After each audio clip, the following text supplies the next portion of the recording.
there's something I've been talking to my design friends about is a fear I think that we have and that we're already sort of seeing, which is there's an increased, I think, interest in our industry, perhaps deservedly so, in seeing a return on investment.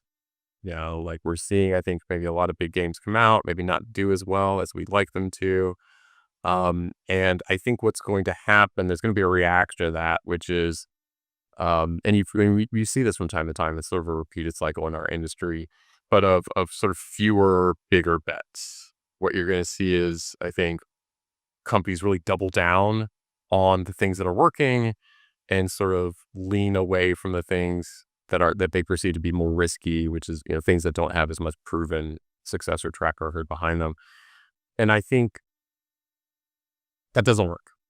I think fundamentally what you need in our industry is innovation. You need new experiences. We need more players. We need new players. Something that I think really freaks me out is how we're making more money as an industry, but we're not necessarily getting more players into games. And I think that's a somewhat paradoxical.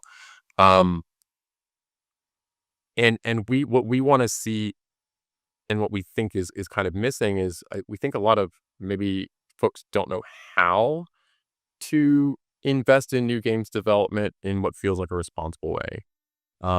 Fundamentally, I think game teams are too big and too expensive, almost across the board, almost in any and all cases.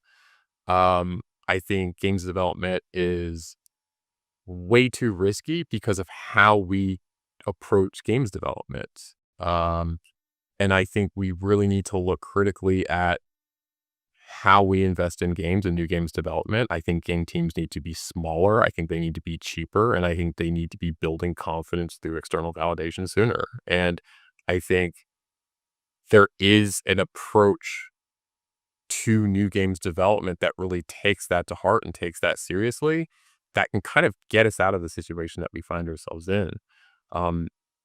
I fear that how to do that isn't broadly enough known to see adoption.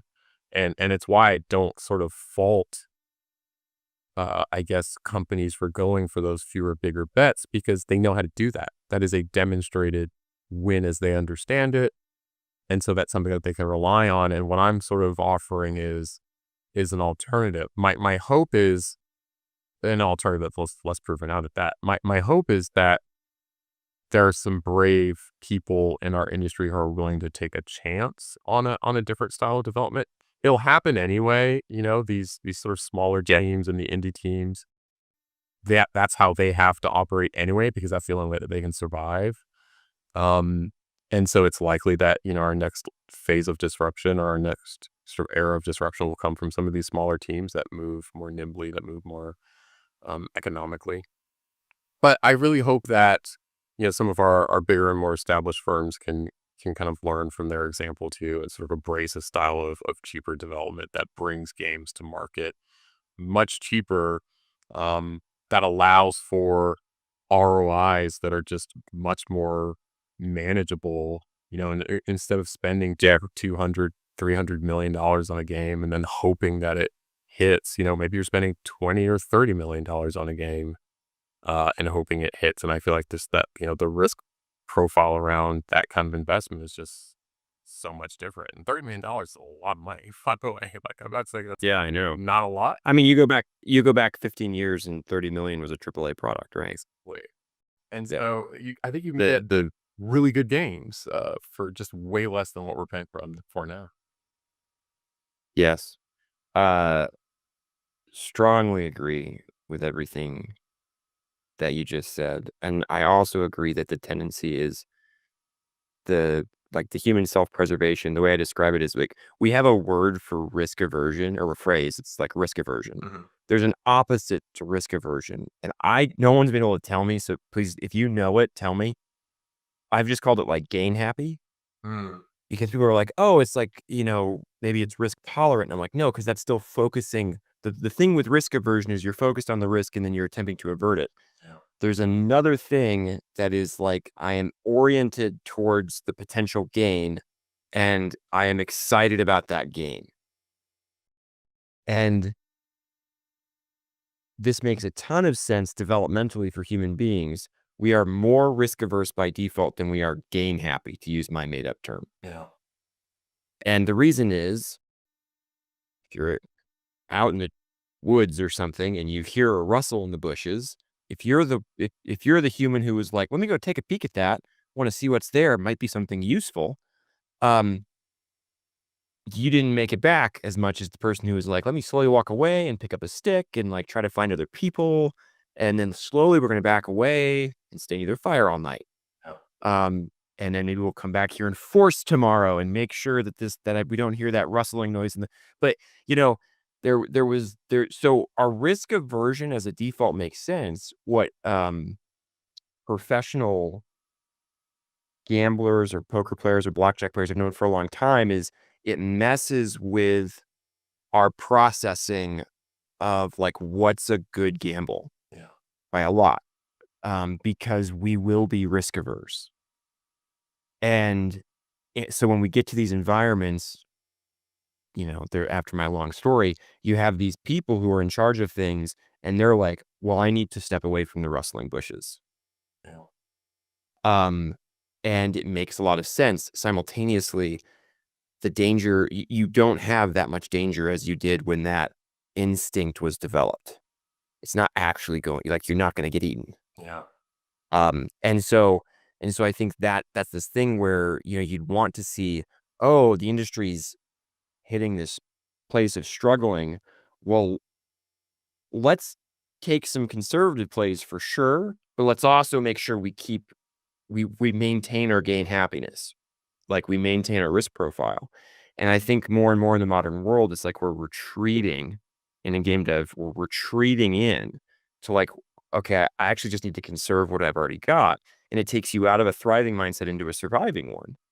And that's useful for survival. But it has its limitations. And so anyway, that's a long way to say, like 100% agree. I also would encourage those large studios to figure out, how can you allow small teams to take those risks in the midst of the bureaucracy that is your larger company? Because yeah, the smaller one, like the startups, they're out there trying to get funding, and some of them will get lucky and get it, and some of them will be able to drive with that. Obviously, you've got indies, you've got people developing on Roblox or UEFN or like mod communities, like things like that. That's where a lot of, I think, the innovation comes from and will continue to come from, because they are pure gain happy in some sense. They've got nothing else going on. But for the big companies, it's that you've built a bureaucracy that almost prevents you from allowing teams to run that way. And you have all this brand and expectation about what it means. And so if you go, someone was telling me that uh, you can't do early access like Baldur's Gate 3 did early access anymore, because they hit early access in like 2019 and then they launched in what, like 2023, right? Yeah. Um, and it was such a success story of early access, like from so many angles. They learned a ton. They used that in their future development. It proved out a bunch of things. It proved scale. It proved tech. It proved like all kind. It's such a cool story. But now, like, early access is almost tarnished, where if you're a AAA developer and you drop something on early access that isn't complete or isn't good enough or whatever, you're now at a player expectation mismatch. And is it worth the reputational hit to the game Yeah. to be out that early? And how do you manage that? And I don't think AAA studios have a good way to handle that right now, but I think they need to start, like, one that I remember someone suggesting probably over a decade ago was, you need to just like, then don't make it your company. Fund, right? Like break a part of your team out, put them in like a shell company with their own name, let them go and do development and see if they can make something work. And if it works, reabsorb it into the organization Yeah. at an appropriate time, like buy it out or whatever. But that way they can kind of get outside of all of what is the sort of vice that some of these companies feel like they can end up in, where yeah, I don't want to spend $200 million in a game. I'd love to spend $30 million in a game, but for 30 million at with the expectations that everybody will have, and the amount of like the size of the team I should have, and how that looks to the board, and like all this different stuff, we're dealing with like um maybe not perverse, but contradictory incentives inside of this structure, depending on who you are. And so anyway, Yeah, no, no, no. I mean, you're hitting on something. The innovator's dilemma sort of yeah, describes it as sort of like you've built organizational strengths that kind of game idea or that sort of approach to developing product just doesn't really well serve. And I think that is true to an extent. Um, and there, obviously there's a lot of examples of companies who just like fail to do that and who are able to kind of like create product that is so wildly different internally from sort of some of the experiences that they're used to. But I think I think it ultimately comes down to a level of discipline and rigor. I absolutely do think the solution that you're describing can work. I also know that TFT came out of League, and I think that's a really interesting sort of like counter example to that, where you have that kind of organizational discipline, you can make something in a way that is fundamentally different than how you're sort of like used to making or the expectations you have around making things. yeah, yeah. No, that's it's an interesting example, TFT, um, because I think in retrospect, many large companies should be going like, how do I set up the culture of my organization and the processes and systems so that something like this is possible? Even if you're right, I think you're asking that, like, wait, why did that work? How do we allow that to happen again? Um, because it's very difficult. It is very difficult. But to your point, I think it's possible. So, well, obviously it's possible. They did it.